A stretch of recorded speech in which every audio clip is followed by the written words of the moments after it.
Imaginez vous réveiller le lendemain de votre mariage et découvrir que le roi a écrit un seul mot dans son journal intime à propos de votre nuit de noces. Rien. Maintenant, imaginez que ce mot n'est pas resté secret. Il a fui. Il s'est répandu dans les couloirs de marbre de Versailles comme un feu incontrôlable. Il a atteint les salons, les cuisines, les écuries. Il a traversé les frontières. Il est parvenu au palais de Prusse, de Saxe, de Sardaigne, de Vienne. Des diplomates ont rédigé des rapports détaillés. Des ambassadeurs ont documenté chaque tentative échouée. La cour entière s'est mise à surveiller votre corps vierge comme s'il était propriété d'État. Parce que c'était exactement ce que vous êtes devenu à 14 ans. Un utérus sous surveillance permanente, une adolescente transformée en expérience publique, une archiduchesse autrichienne dont l'échec conjugal serait débattu dans les tavernes, ridiculisée dans des pamphlets obscènes et analysée par des médecins royaux qui n'auraient jamais dû avoir accès aux détails les plus intimes de votre alcôve. Son nom était Marie-Antoinette. La date était mai 1770. Et ce mot inscrit dans le journal de Louis XVI n'était pas simplement le registre d'une nuit frustrée. C'était la première ligne de sa condamnation à mort, écrite 23 ans avant que la guillotine ne tranche son cou sur la place de la Révolution. Car ce qui s'est passé dans ce lit surveillé à Versailles n'était pas un simple échec conjugal. C'était le début de la fin de la monarchie française. Avant de poursuivre cette histoire que l'on a voulu effacer pendant des siècles, prenez un instant pour rejoindre notre communauté. Si vous aimez découvrir les secrets interdits de l'histoire royale française, abonnez-vous à cette chaîne et activez la cloche pour ne manquer aucune révélation. Laissez un pouce bleu si cette introduction vous a captivé. Et surtout, dites-nous dans les commentaires d'où vous nous regardez aujourd'hui, Paris, Lyon, Marseille, Toulouse, Bordeaux ou peut-être depuis la Belgique, la Suisse ou le Québec. Nous adorons savoir où se trouve notre communauté passionnée d'histoire. Suggérez également dans les commentaires quelle reine, princesse ou favorite royale française vous aimeriez que nous dévoilions dans nos prochaines enquêtes historiques. Vos suggestions comptent énormément pour nous. Maintenant, replongeons ensemble dans les couloirs secrets de Versailles.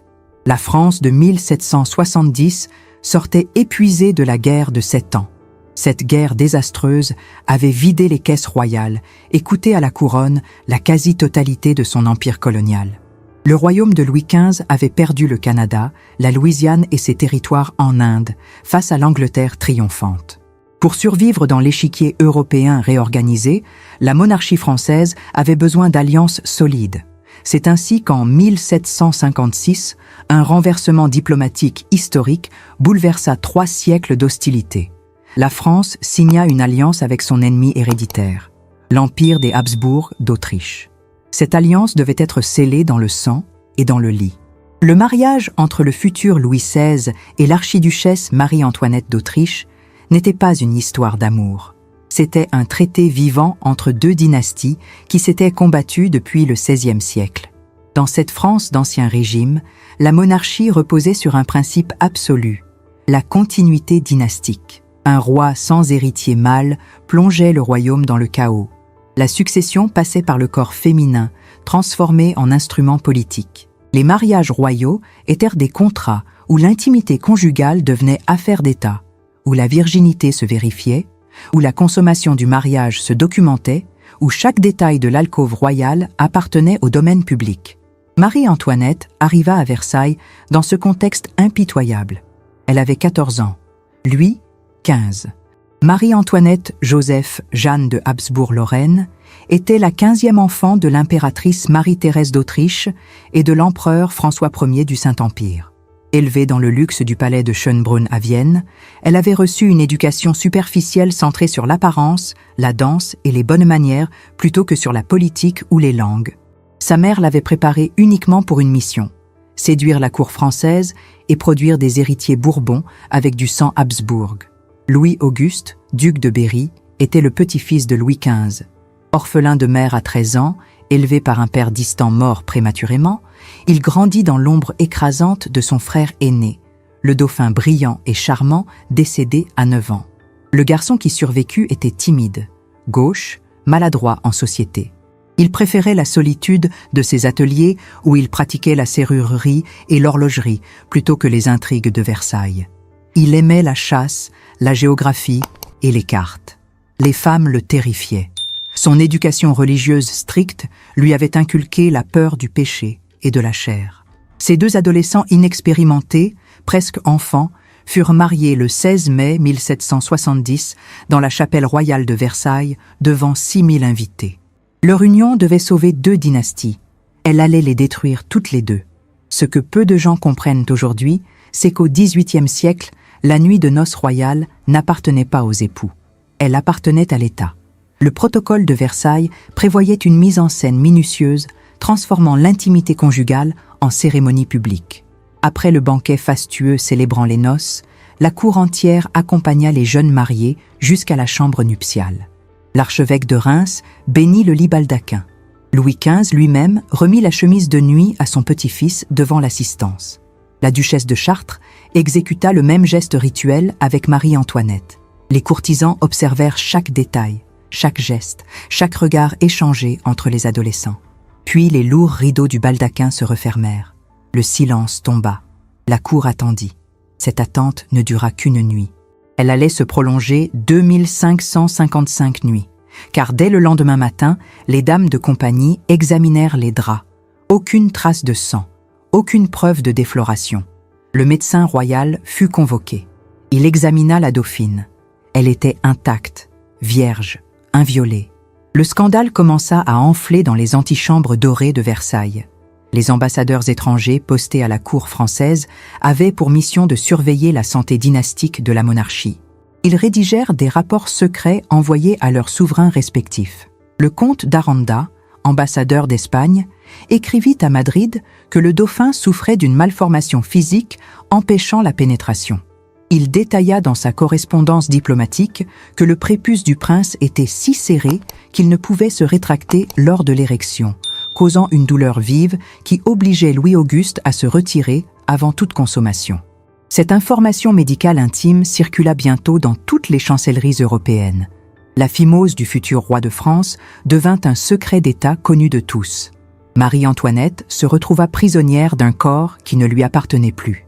Chaque mois, les dames de la cour scrutaient les signes de ses règles. Chaque tentative nocturne ratée faisait l'objet de murmures dans les galeries. Son utérus vide était devenu l'obsession d'un royaume entier. Nous venons de lever le voile sur un aspect de l'histoire française que les manuels scolaires n'enseignent jamais. Ces révélations sur la surveillance intime imposée à Marie-Antoinette proviennent de documents diplomatiques authentiques conservés dans les archives nationales de France, d'Espagne et d'Autriche. Si vous êtes fasciné par ces secrets interdits de Versailles, si vous voulez continuer à découvrir les vérités cachées derrière les portraits officiels des reines de France, abonnez-vous maintenant à cette chaîne. Chaque semaine, nous dévoilons des histoires censurées pendant des siècles. Laissez un pouce bleu pour soutenir ce travail de recherche historique. Et n'hésitez pas à partager cette vidéo avec vos amis qui aiment l'histoire véritable, celle qui montre les femmes royales non pas comme des poupées dorées, mais comme des êtres humains confrontés à des situations inimaginables. Dites-nous dans les commentaires, quelle favorite royale française vous aimeriez que nous explorions ensuite? Madame de Pompadour? La reine Margot? Catherine de Médicis? Vos suggestions guident notre travail. Reprenons maintenant notre enquête dans l'alcôve surveillée de Versailles.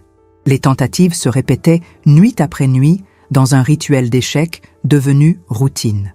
Louis-Auguste rejoignait l'alcôve de sa jeune épouse. Il tentait, il échouait, il se retirait. Parfois, selon les témoignages consignés, l'érection se produisait. Mais la douleur causée par la constriction du prépuce l'empêchait de pénétrer. Il restait immobile quelques minutes puis se retirait, l'organe toujours durci, incapable d'éjaculer. Puis il prononçait bonne nuit et retournait dans ses appartements. Marie-Antoinette restait seule, vierge, humiliée. Cette situation grotesque se prolongea 4 années. En 1774, Louis XV mourut de la variole et les époux devinrent rois et reines de France. Le problème devint alors une crise nationale.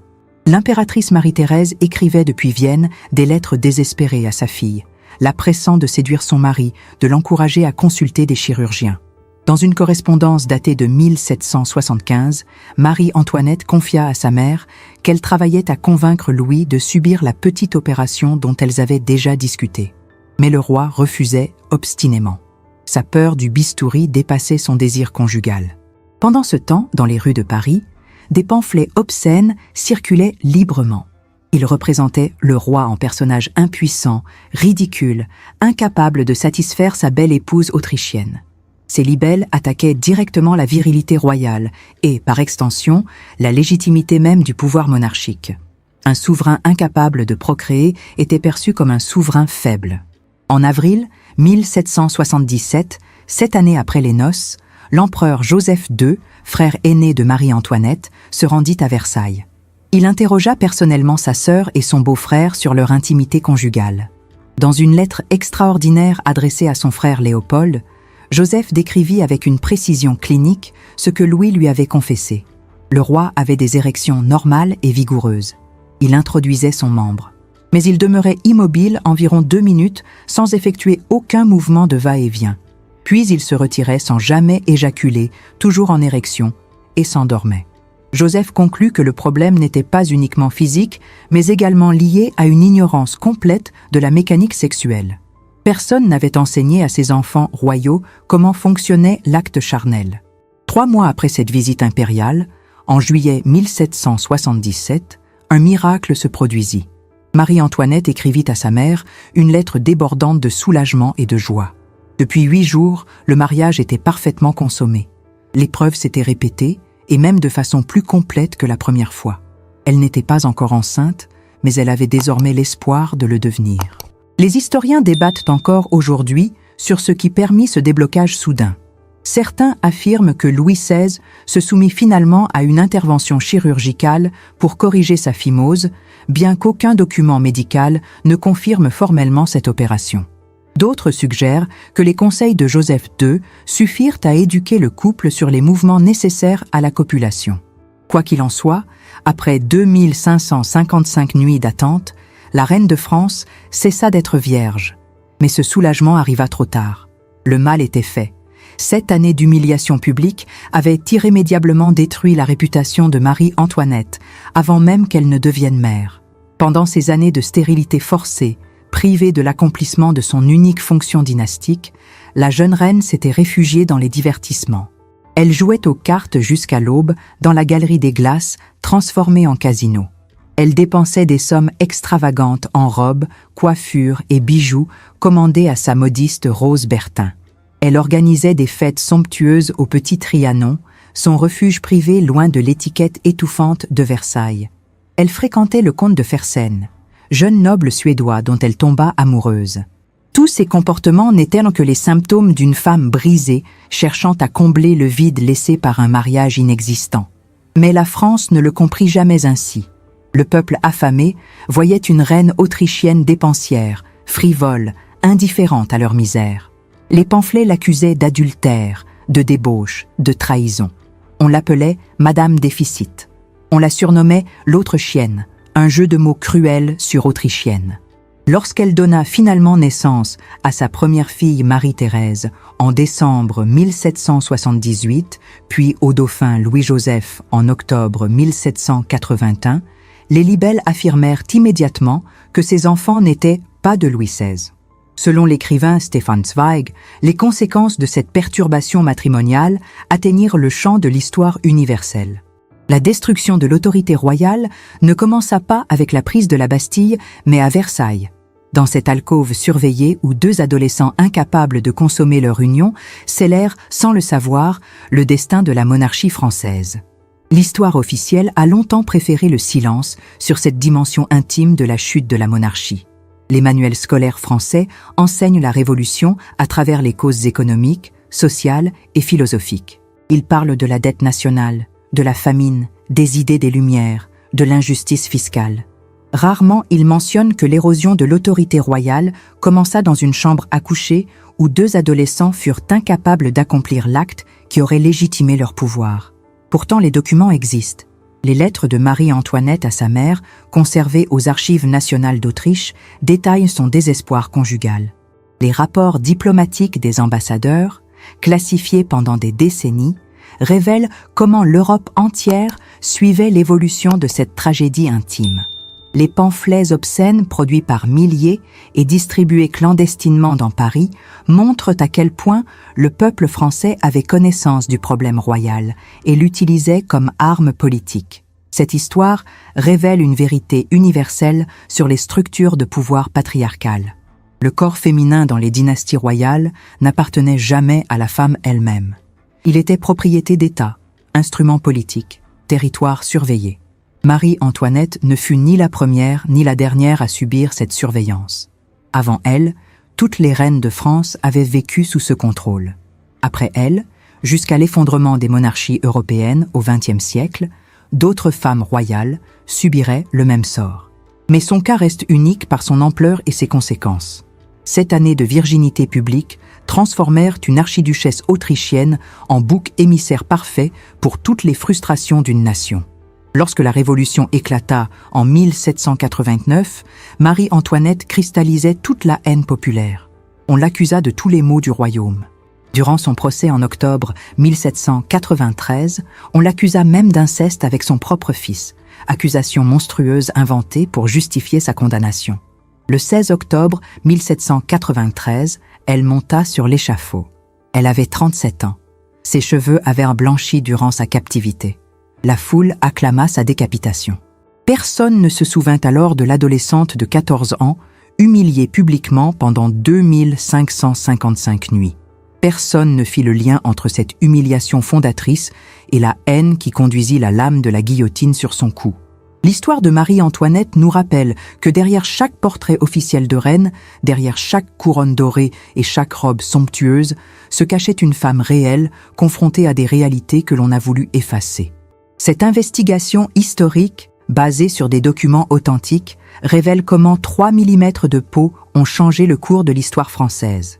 Si ces révélations vous ont captivé, si vous voulez continuer à explorer les secrets interdits de Versailles et des autres cours royales européennes, abonnez-vous maintenant à cette chaîne. Nous publions chaque semaine de nouvelles enquêtes sur les femmes de pouvoir dont l'histoire véritable a été censurée. Activez la cloche pour ne manquer aucune révélation. Laissez un pouce bleu si cette histoire vous a touché. Et surtout, participez à notre communauté grandissante en nous disant dans les commentaires quelle figure féminine de l'histoire de France vous souhaitez que nous explorions ensuite. Catherine de Médicis et ses nuits surveillées, Madame de Pompadour et son ascension depuis la bourgeoisie, la reine Margot et sa nuit de noces sanglante pendant la Saint-Barthélemy, Diane de Poitiers et son influence sur Henri II malgré leurs 20 ans de différence. Dites-nous également d'où vous nous regardez.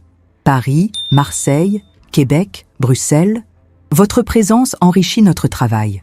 Merci d'avoir partagé ce moment d'histoire avec nous. À très bientôt pour de nouvelles révélations depuis les alcôves royales.